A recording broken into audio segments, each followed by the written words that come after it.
देश भर की ताज़ा तरीन खबरें देखने के लिए आप हमारे लंतरानी मीडिया न्यूज़ चैनल को सब्सक्राइब कीजिए और साथ ही बेल आइकन भी प्रेस कर दीजिए ताकि हम जो भी न्यूज़ अपडेट करें वो सबसे पहले आप तक पहुंच सके, क्योंकि कोशिश हमारी और हौसला आपका। देश में जारी कोरोना संकट के बीच प्रधानमंत्री नरेंद्र मोदी ने सोमवार को गुटनिरपेक्ष देशों के वर्चुअल सम्मेलन में हिस्सा लिया।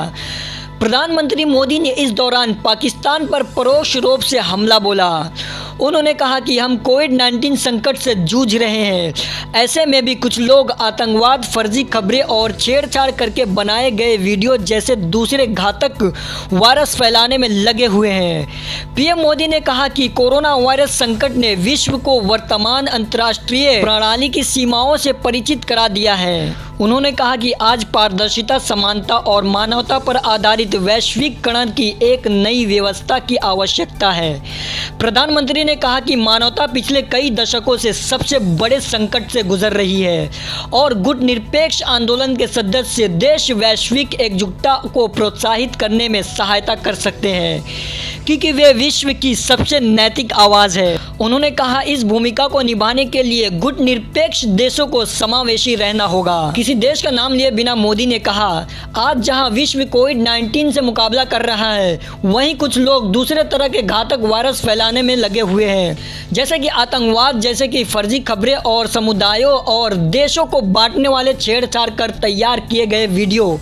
मोदी ने कहा कि महामारी में मुकाबला करने के दौरान भारत ने यह दिखाया है कि लोकतंत्र, अनुशासन और निर्णायक क्षमता किस प्रकार एक साथ मिलकर सच्चे आंदोलन का रूप ले लेते हैं। उन्होंने कहा कि मानवता एक बड़े संकट के दौर से गुजर रही है और इससे मुकाबला करने में गुटनिरपेक्ष देश योगदान दे सकते हैं। इस समय गुटनिरपेक्ष देश वैश्विक एकजुटता को प्रोत्साहित करने में सहायक हो सकते हैं। गुटनिरपेक्ष देश हमेशा विश्व का नैतिक स्वर रहे हैं और इस भूमिका को निभाने के लिए गुटनिरपेक्ष देशों को समावेशी रहना होगा।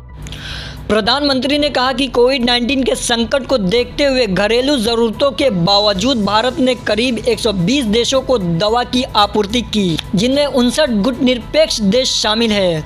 उन्होंने कहा कि कोविड-19 महामारी के दौर के बाद विश्व को वैश्वीकरण की एक नई व्यवस्था की ज़रूरत होगी। प्रधानमंत्री ने कहा, कोविड-19 ने हमें वर्तमान अंतर्राष्ट्रीय व्यवस्था की सीमाओं से परिचित कराया है। कोविड-19 के दौर के बाद के विश्व में हमें पारदर्शिता, समानता और मानवता पर आधारित वैश्वीकरण की नई व्यवस्था की आवश्यकता होगी। उन्होंने कहा, हमें ऐसे अंतर्राष्ट्रीय संस्थानों की आवश्यकता है जो आज के विश्व का बेहतर ढंग से प्रतिनिधित्व कर सकें। हमें केवल आर्थिक उन्नति ही नहीं बल्कि मानव कल्याण को भी प्रोत्साहित करना है। भारत ने लंबे समय तक इन चुनौतियों का सफलतापूर्वक सामना किया है। Bureau report, Lantrani news. खास खबरें हमारे साथ जुड़े रहने के लिए देखते रहिए लंतरानी।